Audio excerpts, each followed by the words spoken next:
ജാനകിയുടെയും അബിയുടെയും വീട് ഇന്നത്തെ എപ്പിസോഡ് റിവ്യൂവിലേക്ക് ഏവർക്കും ഒരിക്കൽ കൂടി സ്വാഗതം. ഗസ്റ്റ് ഹൗസിലേക്ക് വിളിച്ചു വരുത്തപ്പെട്ട തമ്പിയെ രാധാമണി വാരസ്യരുടെ ഫോട്ടോ കാണിച്ചതിന് ശേഷം ഇന്നത്തെ എപ്പിസോഡിന്റെ തുടക്കത്തിൽ തന്നെ ആ കഥയുടെ കണ്ടിന്യൂവേഷനാണ് കാണുവാൻ കഴിയുന്നത്. രാധാമണി വാരസ്യർക്ക് സംഭവിച്ച കാര്യങ്ങളൊന്നും മറ്റേ ചങ്ങാതി അറിയുന്നില്ലായിരുന്നു. അതായത് തമ്പി പിന്നീട് ആ കാര്യങ്ങളൊന്നും അറിഞ്ഞിട്ടില്ല. രാധാമണി വാരസ്യർ പിന്നെ ഓഫീസിലേക്ക് വന്നിട്ടുമില്ല എന്ന് പറഞ്ഞുകൊണ്ട് അബി ആരംഭിക്കുകയാണ്. അധികം താമസിയാതെ അവളുടെ അച്ഛൻ ആത്മഹത്യ ചെയ്തു. ആരോരുമില്ലാത്ത ആ പാവം ഏതോ ഓർഫനേജിൽ അഭയം പ്രാപിക്കുമ്പോൾ അന്നവൾ ഗർഭിണിയായിരുന്നു. അവൾ ഭീഷണിയാകും എന്ന് ഭയന്ന് അയാൾ അവിടെയും ചെന്നു കയറി അവളുടെ മനോനില തെറ്റിച്ചു. ഇത്രയും കേട്ടപ്പോഴേക്കും വിശ്വനാഥൻ തമ്പി ചാടി അങ്ങ് എഴുന്നേറ്റിട്ട് പറയുക, എനിക്കിതൊന്നും അറിയേണ്ട കാര്യമില്ല, എവിടെയോ കിടക്കുന്ന ഏതോ ഒരുത്തിയുടെ കഥ ഞാനെന്തിനു കേൾക്കണം. ഇത് പറഞ്ഞ് അയാൾ തിരിഞ്ഞു നടക്കുവാനിരുങ്ങുമ്പോൾ അബി പെട്ടെന്ന് കയ്യിൽ കയറി പിടിച്ചു നിർത്തുകയാണ്. ഞാൻ കഥ പറഞ്ഞു തുടങ്ങിയാൽ അത് അവസാനിപ്പിച്ചിട്ടേ താൻ ഇവിടുന്ന് ചലിക്കൂ.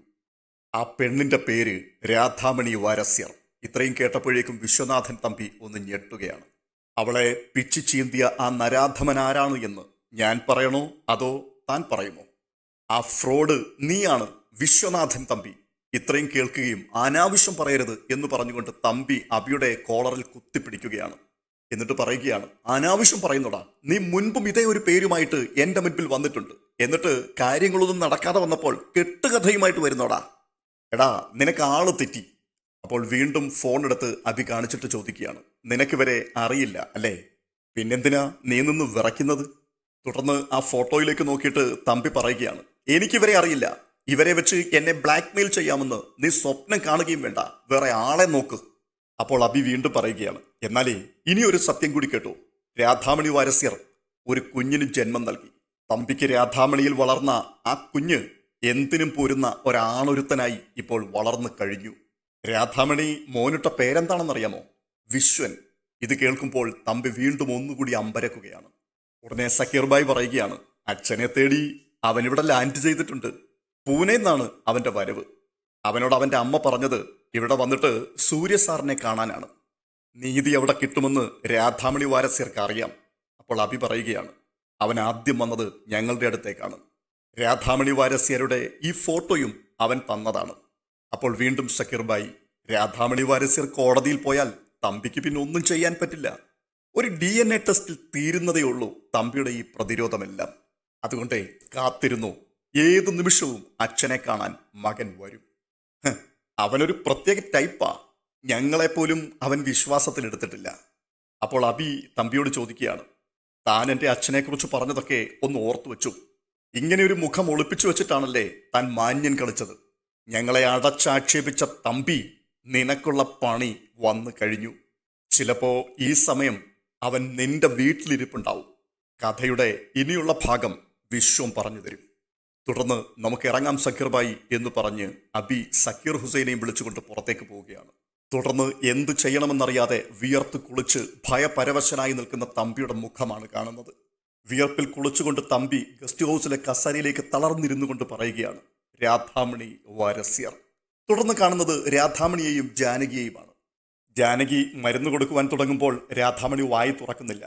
വായി തുറക്കമ്മേ എന്ന് പറഞ്ഞ് നിർബന്ധിച്ച് ജാനകി അമ്മയ്ക്ക് മരുന്നൊക്കെ കൊടുക്കുന്നുണ്ട്. എന്നിട്ട് ജാനകി ചോദിക്കുകയാണ്, അമ്മ ഇതുവരെ എന്നോടൊന്നും സംസാരിച്ചില്ലല്ലോ അമ്മേ. ഞാൻ അമ്മയുടെ മോളാണെന്ന് എത്രയോ വട്ടം അമ്മയോട് ഞാൻ പറഞ്ഞു.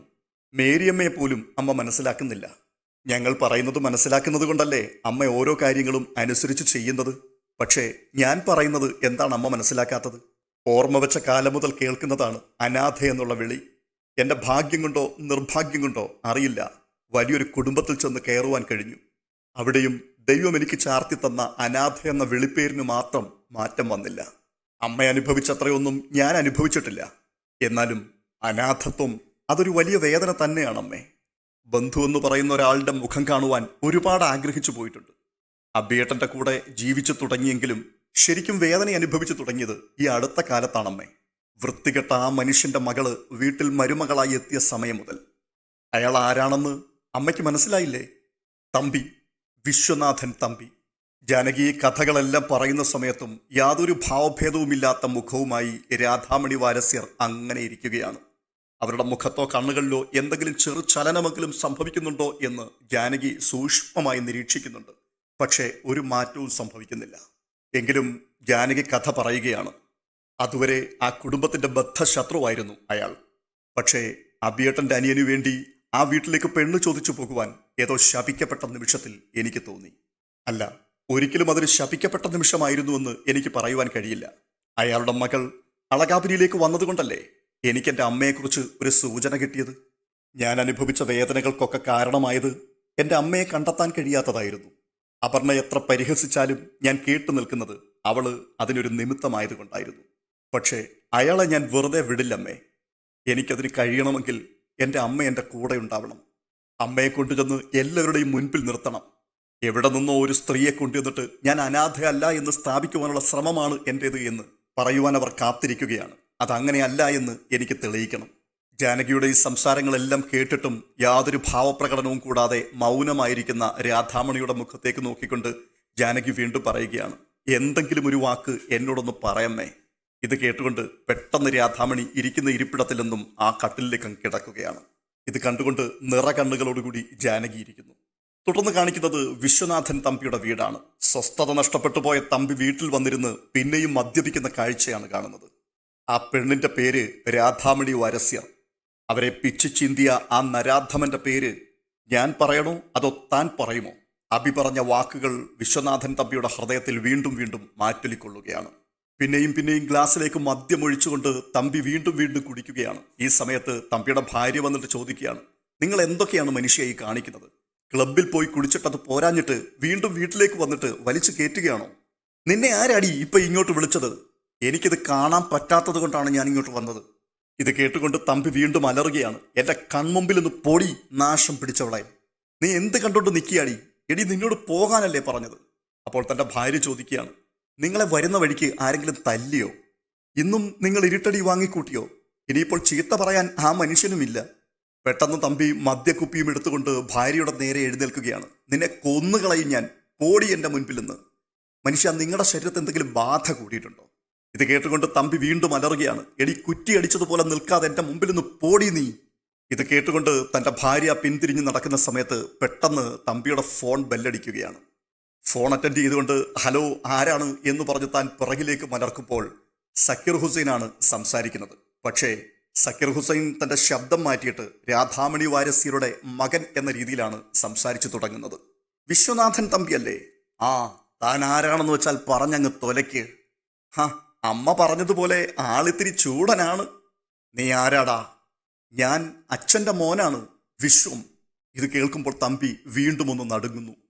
എന്നിട്ട് വീണ്ടും തമ്പി ചോദിക്കുകയാണ്, നീ എന്താടാ പറഞ്ഞത്? ഞാൻ എങ്ങനെയാടാ നിന്റെ അച്ഛനാവുന്നത്? വർഷം കുറെ ആയില്ലേ, അച്ഛനതൊക്കെ മറന്നു കാണും. രാധാമണി വാരസ്യരെ അച്ഛൻ മറന്നോ? എൻ്റെ അമ്മയെ. രാധാമണി വാരസ്യരുടെ മോനാണ് ഞാൻ, വിശ്വം. എടാ, നീ സംസാരിക്കുന്നത് ആരോടാണെന്ന് വല്ല ബോധവുമുണ്ടോടാ നിനക്ക്? ഞാനിത് പ്രതീക്ഷിച്ച് തന്നെയാണ് വന്നത്. ഓർമ്മ വെച്ച കാലം മുതലേ ഞാൻ അമ്മയോട് ചോദിക്കുന്നതാ എൻ്റെ തന്ത ആരാണ് എന്ന്. തള്ള മിണ്ടിയിട്ട് വേണ്ടേ? അടുത്ത കാലത്താ അച്ഛൻ ആരാണെന്ന് പറഞ്ഞു തന്നത്. തന്തയില്ലാത്തവനെന്നുള്ള വിളി കുറെ അധികം ഞാൻ കേട്ടതല്ലേ. ഒടുവിൽ അമ്മ വായി തുറന്നപ്പോൾ ഞാൻ അവിടുന്ന് വണ്ടി കയറി. നിന്നെ ആരാടാ ഇവിടേക്ക് പറഞ്ഞു വിട്ടത്? 24 മണിക്കൂറിനുള്ളിൽ നിന്നെ ഞാൻ പൊക്കും. നിന്നെ ഇറക്കി കളിപ്പിക്കുന്നത് ആ അബിയും കഷണ്ടിത്തലയും വക്കീലുമല്ലേടാ. ഞാനെന്താ മണ്ടനാണെന്ന് കരുതിയോ നീ? ഇത് കേട്ടുകൊണ്ട് അബിയും സക്കീർ ഹുസൈനും കൂടി മുഖത്തോട് മുഖം നോക്കി പൊട്ടിച്ചിരിക്കുന്നുണ്ട്. എന്നിട്ട് വീണ്ടും സക്കീർ ഹുസൈൻ സംസാരിക്കുകയാണ്.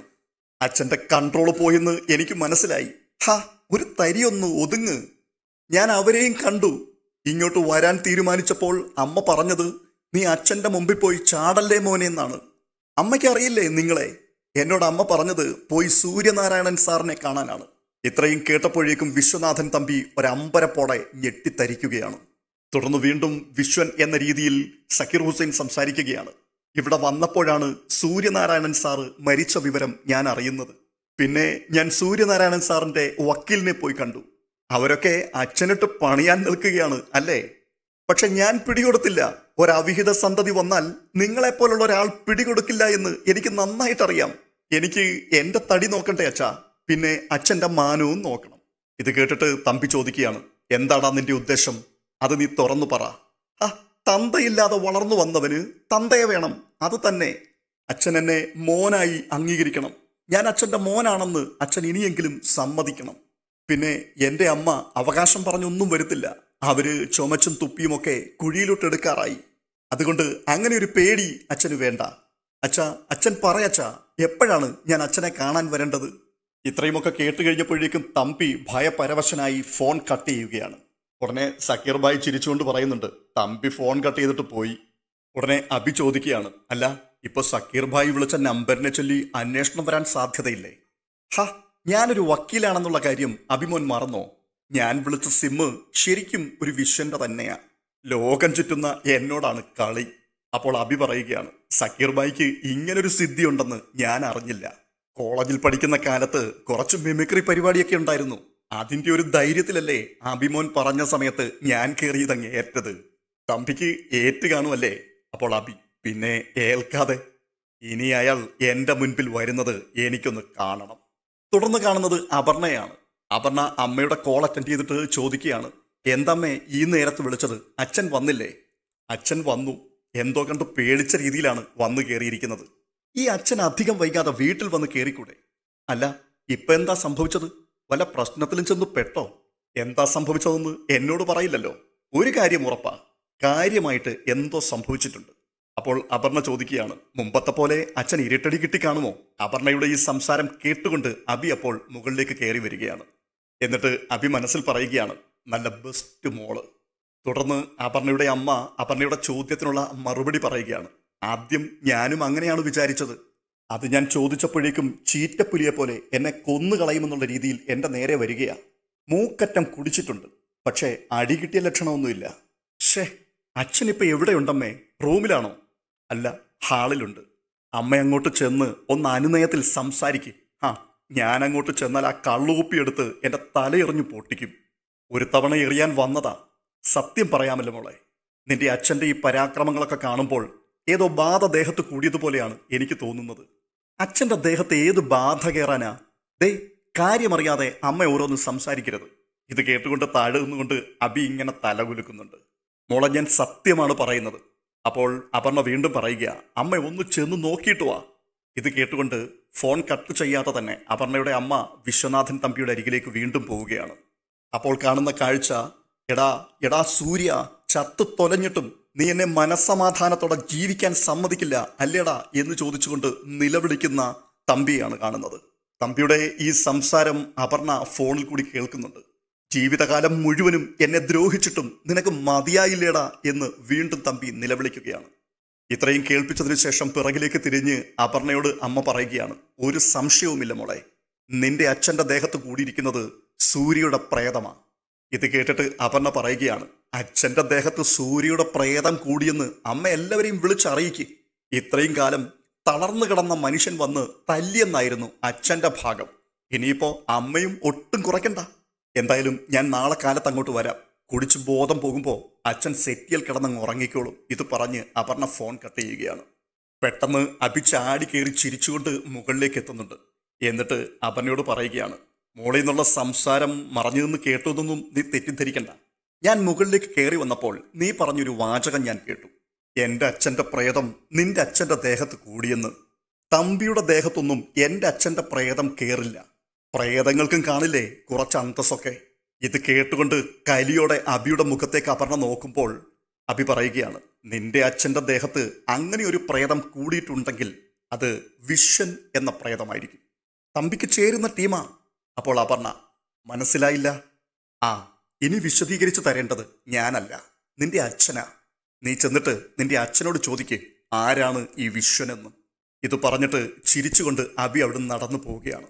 അപർണയാണെങ്കിൽ ഒന്നും മനസ്സിലാകാതെ അപ്പോൾ തന്നെ കോപപരവശയായി അബിയുടെ പോക്കും നോക്കി നിൽക്കുകയാണ്. പിന്നീട് കാണുന്നത് പ്രഭാവതി അളകാപുരിയിലെ അടുക്കളയിൽ പാചകം ചെയ്തുകൊണ്ട് നിൽക്കുന്ന കാഴ്ചയാണ്. ഈ പാചകത്തിനിടയിൽ അവർക്ക് ശരീരത്തിന് വല്ലാത്തൊരു തളർച്ച ഉണ്ടാകുന്നുണ്ട്. ഈ സമയത്ത് പൊന്നു പെട്ടെന്ന് അച്ചമ്മേ എന്ന് വിളിച്ചുകൊണ്ട് അടുക്കളയിലേക്ക് ചെല്ലുകയാണ്. എന്നിട്ട് പൊന്നു പറയുകയാണ്, അച്ചമ്മേ, പൊന്നു ഇന്ന് സ്കൂളിൽ പോകുന്നുണ്ട്. അതിനെന്താ, പൊന്നു സ്കൂളിൽ പോയിട്ട് വാ. അച്ചമ്മേ, പൊന്നുവിന് ടിഫിൻ വേണോ അച്ചമ്മേ? ഞാനതിൻ്റെ കാര്യം അങ്ങ് മറന്നുപോയി, ഇപ്പോൾ ഉണ്ടാക്കി തരാട്ടോ എന്ന് പറഞ്ഞിട്ട് വീണ്ടും പ്രഭാവതി ഭക്ഷണം ഉണ്ടാക്കുവാൻ വേണ്ടി തിരിയുകയാണ്. എന്നാൽ പെട്ടെന്ന് അവരുടെ ശരീരം തളർന്ന് അവർ താഴേക്ക് വീഴുകയാണ്. പൊന്നു കിടന്ന് നിലവിളിക്കുന്നുണ്ട്, അയ്യോ അച്ചമ്മേ അച്ചമ്മേ. പക്ഷെ പ്രഭാവതി അത് കേൾക്കുന്നില്ല. അവർ തളർന്ന് കിടക്കുകയാണ്. പൊന്നു വീണ്ടും ചോദിക്കുന്നുണ്ട്, അയ്യോ അച്ചമ്മയ്ക്ക് എന്തു പറ്റി അച്ചമ്മേ? അച്ചമ്മയ്ക്ക് വയ്യാത്തതുപോലെ ഉണ്ടല്ലോ. അച്ചമ്മയ്ക്ക് എന്താണ് പറ്റിയത്? പെട്ടെന്ന് പ്രഭാവതി പറയുകയാണ്, ശരീരം തളരുന്നത് പോലെ തോന്നുന്നു മോളെ. അപ്പോൾ പൊന്നു വീണ്ടും നിലവിളിച്ചുകൊണ്ട് പറയുകയാണ്, അയ്യോ അച്ഛാ ഓടിവാ, അച്ചമ്മ തല ചുറ്റി വീണു, അച്ഛാ ഓടിവാ അച്ഛാ. തുടർന്ന് പൊന്നു ഓടി പുറത്തേക്ക് വരുന്ന സമയത്ത് അപർണ മുകളിൽ നിന്നും ഒരുങ്ങി താഴേക്ക് ഇറങ്ങി വരികയാണ്. അപർണയെ കണ്ടപ്പോൾ പെട്ടെന്ന് പൊന്നു പറയുകയാണ്, അപർണ ചെറിയമ്മേ ഒന്ന് വേഗം വാ, അച്ചമ്മ തല കറങ്ങി കിച്ചണിൽ വീണെങ്കിലേ നിന്റെ അച്ചമ്മ അവിടുന്ന് തന്നെത്താൻ അങ്ങ് എഴുന്നേറ്റോളൂ. ചെറിയമ്മേ അച്ചമ്മയെ വിളിച്ചിട്ട് വിളി കേൾക്കുന്നില്ല. ചെറിയമ്മേ അച്ചമ്മയുടെ ബോധം പോയെന്നാ തോന്നുന്നേ. ബോധം പോയെന്നോ? അത് നിനക്കെങ്ങനെ അറിയാം? ഒന്ന് വേഗം വാ ചെറിയമ്മേ, അച്ചമ്മയെ ഹോസ്പിറ്റലിൽ എത്തിക്കണം. ഇത് കേട്ടിട്ട് ഒരു കുലുക്കവുമില്ലാതെ അപർണ അങ്ങനെ നിൽക്കുകയാണ്. തുടർന്ന് കാണുന്നത് നാളത്തെ എപ്പിസോഡിന്റെ പ്രൊമോയാണ്. പ്രഭാവതി ഒരു മോതിരം കയ്യിലേക്ക് എടുക്കുകയാണ്.